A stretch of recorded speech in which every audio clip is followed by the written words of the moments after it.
Hello दोस्तों, नमस्कार। मैं उदेश कुमार वर्मा एक नए वीडियो के साथ आपकी शो में पुनः उपस्थित हूं। दोस्तों, आज हम लोग बात करेंगे कि बीएनएस की सेक्शन 316 में क्या बताया गया है। तो दोस्तों, बीएनएस की सेक्शन 316 बता रहा है कि आपराधिक न्यास भंग क्या होता है। तो चलिए दोस्तों, वीडियो को स्टार्ट करने से पहले आप लोग से पुनः अनुरोध करते हैं कि चैनल को सब्सक्राइब, वीडियो को लाइक, कमेंट व शेयर जरूर करते रहें ताकि आने वाले वीडियो का नोटिफिकेशन आपको सबसे पहले मिल सके। तो दोस्तों, सबसे पहले हम लोग ये समझेंगे कि आपराधिक न्यास भंग क्या होता है, जो कि बीएनएस के सेक्शन 316 में बताया गया है।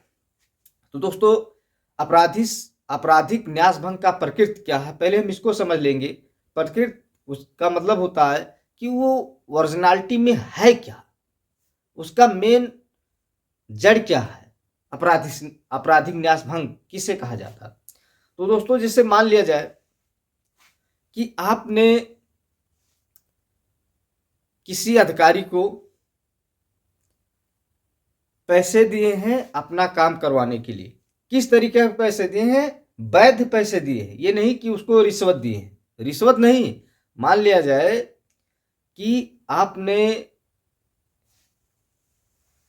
बैंक वाले को, अर्थात कैशियर जो कर्मचारी है, उसको अपना बिडाल भर के आपने दिया कि भैया देखो, मेरा 5,000 रुपये मेरे खाते में डाल दो।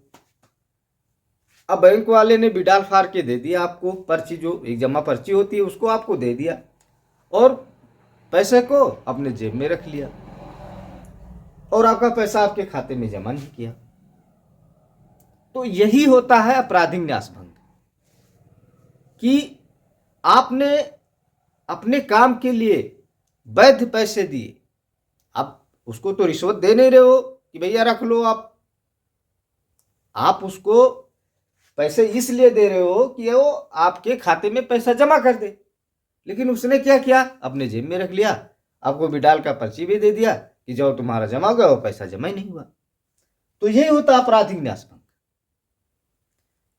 या आप कहीं भी, आप स्कूल में पैसे जमा करने के लिए दिए, फीस दिए आपने जमा करने के लिए, वैध पैसा है, स्कूल में फीस लगता है, हाँ आपने दिया। गुरुजी ने क्या किया? पैसे को जेब में रख लिया, आपको दे दिया, आपका वहां एंट्री चढ़ाए नहीं कि आपने पैसा जमा कर दिया। वहां कर्जा है स्कूल में और उन्होंने अपने जेब में रख लिया। तो क्या हुआ? आपराधिक न्यास भंग। आपराधिक न्यास भंग का मतलब होता है कि आपने संपत्ति को, धन को जिस वैध कार्य के लिए दिया था, जो कि आपने वैध संपत्ति भी दी और वैध रूप से उस संपत्ति को का उपयोग होना संवैधानिक है, वो लगता है। लेकिन जिस कर्मचारी को, जिस अधिकारी को आपने पैसा दिया, उसने पैसे अपने जेब में रख लिया। आपने काम के लिए पैसा दिया है, ना कि रिश्वत के लिए। लेकिन जहां आपका पैसे का उपयोग होना था, उस जगह पे उस पैसे का उपयोग ना करके उसने अपने जेब में रख लिया। क्या होता है? आपराधिक न्यास भंग होता है। संपत्ति का आपराधिक न्यास भंग होता है, जिसको कि कहा जाता है कि विश्वासघात करना। क्या कहा जाता है? विश्वासघात करना कहा जाता है कि आपने अपना काम यह विश्वास करके दिया था कि ये मेरे खाते में पैसा जमा होगा, लेकिन उसने अपने जेब में रख लिया। आपने अपने स्कूल में अपने टीचर को पैसा इसलिए दिया कि आपका फीस जमा हो जाए, उन्होंने अपना पैसा, वो पैसा अपने जेब में रख लिया, आपका फीस नहीं जमा हुआ। क्या है? आपराधिक न्यास भंग है। इस तरीके से जहां भी आप वैध रूप से पैसा दे रहे हैं और वैध रूप से वो पैसा वहां उपयोग होता है, और जिस कर्मचारी को, जिस अधिकारी को आप पैसा देते हैं, वो व्यक्ति वहां उस पैसे को वहां पे उपयोग ना करके अपने जेब में रखता है, अपने खर्च के लिए रख लेता है, अपने उपयोग के लिए रख लेता है, वो पैसा क्या कहलाएगा? अरे वो व्यक्ति क्या कहलाएगा? जिसने अपने जेब में पैसा रख लिया कि उसने आपराधिक न्यास भंग किया है। तो चलिए दोस्तों, अब हम आते हैं अपने टॉपिक पे, आपराधिक न्यास भंग क्या है। कह रहा कि जब किसी व्यक्ति को लोक सेवक होने के नाते, जब किसी व्यक्ति को लोक सेवक होने के नाते, अर्थात हम पैसे बैंक वाले को दिए, क्या है, लोक सेवक है, हमने अध्यापक को पैसे दिए, लोक सेवक है, या किसी भी जिम्मेदार व्यक्ति को जो कि उस जिम्मेदारी के लिए नियुक्त किया गया है, जो कि उस जिम्मेदारी के लिए नियुक्त किया गया है, ऐसे व्यक्ति को, या हम किसी ऐसे पर्सन को पैसा देते हैं जिसके साथ हमारा कॉन्ट्रैक्ट हो, जिसके साथ हमारा संविदा हो, हमारा समझौता हो। हम ऐसे इंसान को एक समझौते के अनुसार पैसा देते हैं कि भैया पैसा इकट्ठा करो और इस पैसे से हम लोग कोई समूह बनाएंगे, कोई योजना बनाएंगे और उससे हम लोग कुछ फैक्ट्री लगाएंगे या कहीं निवेश करेंगे पैसे को। लेकिन जिस व्यक्ति को पैसा दिया जाता है इकट्ठा करने के लिए, वो पैसा, वो व्यक्ति उस पैसे को स्वयं खा जाता है, उसका उपयोग स्वयं में कर लेता है, बिना किसी के समझौते के, बिना किसी के इजाजत के वो पैसा अकेले गमन कर लेता है। अर्थात वो सब लोगों के साथ क्या करता है, विश्वासघात करता है। अगर कोई व्यक्ति ऐसा कृत्य करता है तो उसको कहा जाएगा कि उसने आपराधिक न्यास भंग किया है।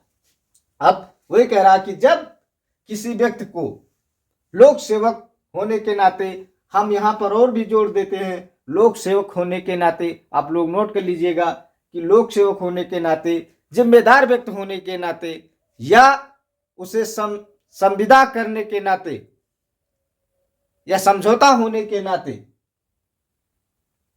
या संविदात्मक रूप में होने के नाते, या संपत्ति इस आशय से दिया जाता है कि संपत्ति को सुरक्षित करने के लिए, या निवेश करने के लिए, या पहुंचाने के लिए, या किसी अन्य व्यक्ति को देने के लिए दिया जाता है, तब ऐसे व्यक्ति द्वारा संपत्ति का आपराधिक दुर्विनियोग किया जाता है तो कहा जाएगा कि आपराधिक न्यास भंग हुआ है। इसमें एक शब्द आया है आपराधिक दुर्विनियोग, कि जब हम किसी संपत्ति को किसी ऐसे व्यक्ति को देंगे जो कि उस जिम्मेदारी के लिए कार्यरत है, कि वो व्यक्ति उस संपत्ति के लिए नियुक्त किया गया है कि उस संपत्ति को सुरक्षित करेगा। कि जैसे हमने बैंक कर्मचारी का उदाहरण आपको दिया कि बैंक कर्मचारी को इसलिए नियुक्त किया गया है कि आपके पैसे को जो आप वहां अपनी ईमानदारी से अपने खाते में जमा करने के लिए उस व्यक्ति को देते हैं, जो बैंक कर्मचारी अर्थात कैशियर होता है, उसको आप देते हैं, तो उसका ये अधिकार है, उसको इसलिए नियुक्त किया गया है कि वो आपके पैसे को आपके खाते में सुरक्षित डाल दे। लेकिन वो आपके पैसे को आपके खाते में सुरक्षित न डालते हुए वो स्वयं के जेब में रख लेता है, तो क्या करता है, आपराधिक न्यास भंग करता है। जब आप अध्यापक को पैसे देते हैं और कि वो आपके पैसे को फीस के रूप में जमा कर दे, वो फीस के रूप में न जमा करके अपने जेब में रख लेता है। आप किसी समझौते के हिसाब से कुछ पैसे इकट्ठा कर रहे हो, एक व्यक्ति को दे रहे हो कि भैया ये पैसा जब इतना हो जाएगा तो हम लोग इससे एक बड़ी बिजनेस स्टार्ट करेंगे मिलजुल के और खूब तरक्की करेंगे। वो आदमी जैसे पैसे को इतना होता है वो पैसा स्वयं में गमन कर लेता है, अर्थात लोगों के साथ विश्वासघात कर लेता है। तो ऐसे सब जो कृत्य होते हैं जिसको कि विश्वासघात कहा जाता है, वो आपराधिक न्यास भंग होते हैं। तो वही कहा गया है कि पैसे को जिस व्यक्ति को सुरक्षित रखने के लिए दिया गया है, अगर वो ऐसा कृत्य करता है या आपराधिक दुर्विनियोग करता है, आपराधिक दुर्विनियोग का मतलब होता है कि कोई व्यक्ति संपत्ति को क्या करता है, बेईमानी कर लेता है, तो उसी को क्या कहा जाता है, आपराधिक दुर्विनियोग कहा जाता है। तो यहाँ पे वो क्या कर रहा है, आपराधिक दुर्विनियोग कर रहा है। किसका, संपत्ति का आपराधिक दुर्विनियोग कर रहा है, अर्थात बेईमानी कर रहा है। बेईमानी से वो क्या हो जाएगा, विश्वासघात हो जाएगा। अब मान लिया जाए कि आपराधिक और दुर्विनियोग में अंतर क्या होता है। आपराधिक और दुर्विनियोग में अंतर यह होता है कि जब दुर्विनियोग होगा तब संपत्ति जो व्यक्ति दुर्विनियोग करता है, जो बेईमानी करता है संपत्ति का, उस व्यक्ति को संपत्ति कहीं पर पड़ी मिल जाती है। वो व्यक्ति स्वयं संपत्ति को लेने जाता है, उस व्यक्ति को कोई संपत्ति देके जाता है। लेकिन जो आपराधिक न्यास भंग होता है इसमें संपत्ति उसको दिया जाता है सुरक्षित करने के लिए, लेकिन इस व्यक्ति ये अपने यूज के लिए ले जाता है, ये मांग कर ये पड़ा पा जाता है। ये ऐसी संपत्ति होती है। और इसमें जो आपराधिक न्यास भंग होता है ये संविदात्मक होता है, ये संविदात्मक नहीं होता है आपराधिक दुर्विनियोग। तो दोस्तों अगर कोई भी व्यक्ति आपराधिक न्यास भंग करता है तो वो संज्ञेय और गैर जमानती अपराध है। अगर दोस्तों इसमें इसके दो आवश्यक तत्व हैं।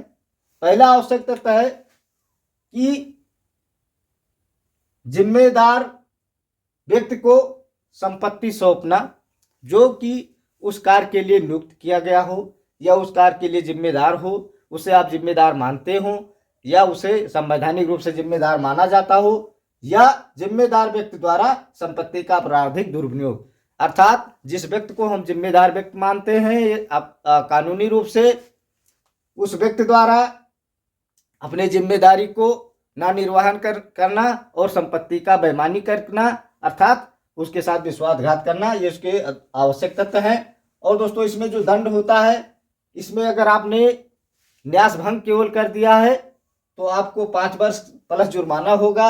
अगर आप वाहक कहें घाट वाला हैं या भाड़े वाले हैं, अगर आपने आपराधिक न्यास भंग किया तो आपको 7 वर्ष प्लस जुर्माना होगा।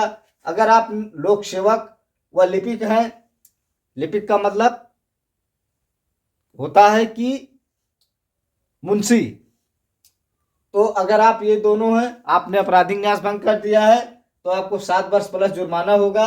अगर आप लोक सेवक या बैंकर, दलाल, अटर्नी, व्यापारी आप करता है तो आपको 10 वर्ष से लेकर आजीवन कारावास का प्लस फाइन है। तो दोस्तों हमें आशा है कि वीडियो आपको पसंद आया होगा। दोस्तों वीडियो पसंद आया हो तो चैनल को सब्सक्राइब, वीडियो को लाइक, कमेंट और शेयर जरूर करते रहें ताकि आने वाले वीडियो का नोटिफिकेशन आप सबको सबसे पहले मिल सके। वंदे मातरम, जय हिंद। फिर मिलेंगे किसी नए वीडियो में, तब तक अपना ख्याल रखिएगा। Bye bye.